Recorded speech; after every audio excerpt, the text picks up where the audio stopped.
यदुवंशी कृष्ण, एक ग्वाले से बने ब्रह्मांड के नायक की कहानी। क्या एक शिशु अपनी मां के गर्भ से ही दुनिया की नियति लिख सकता है?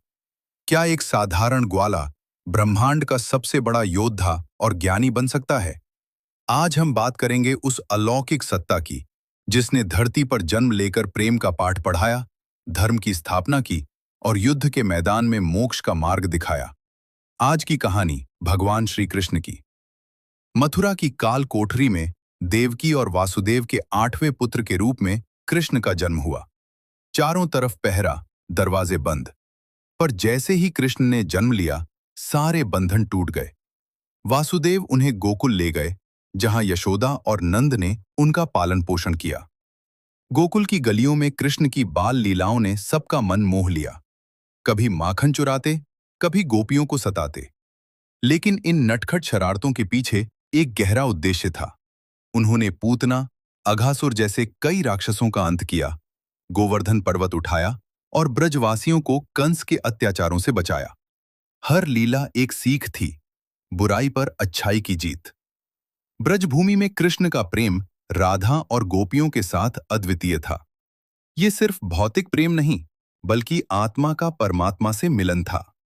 रास लीला उनके प्रेम का सर्वोच्च प्रतीक थी, जहां हर गोपी को महसूस होता था कि कृष्ण सिर्फ उसी के साथ हैं। यह प्रेम हमें सिखाता है कि भक्ति ही ईश्वर तक पहुंचने का सबसे सुंदर मार्ग है। लेकिन कृष्ण सिर्फ रास रचने वाले नहीं थे। जब समय आया तो उन्होंने कंस को चुनौती दी। मथुरा के अखाड़े में उन्होंने अत्याचारी मामा कंस का वध किया और अपने माता पिता देवकी वासुदेव को मुक्त कराया। पर उन्होंने मथुरा का राजपाट अपने हाथ में नहीं लिया। उन्होंने उग्रसेन को राजा बनाया और स्वयं मथुरा छोड़ द्वारका की ओर प्रस्थान किया। यह त्याग सिखाता है कि सत्ता मोह से बढ़कर कर्तव्य है। समुद्र के बीचों बीच उन्होंने एक अद्भुत नगरी बसाई, द्वारका। यहाँ कृष्ण ने एक कुशल प्रशासक और दूरदर्शी नेता की भूमिका निभाई।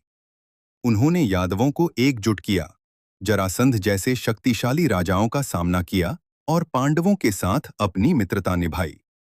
इस दौरान कृष्ण एक महान रणनीतिकार और राजनीतिज्ञ के रूप में उभरे, जिन्होंने धर्म की रक्षा के लिए साम, दाम, दंड, भेद सभी नीतियों का प्रयोग किया। महाभारत का युद्ध। कुरुक्षेत्र के मैदान में जब अर्जुन अपने ही बंधुओं को सामने देखकर मोहग्रस्त हो गए, तब सारथी बने कृष्ण ने उन्हें श्रीमद् भगवद गीता का उपदेश दिया। कर्मण्येवाधिकारस्ते मा फलेषु कदाचन। कर्म करो, फल की चिंता मत करो।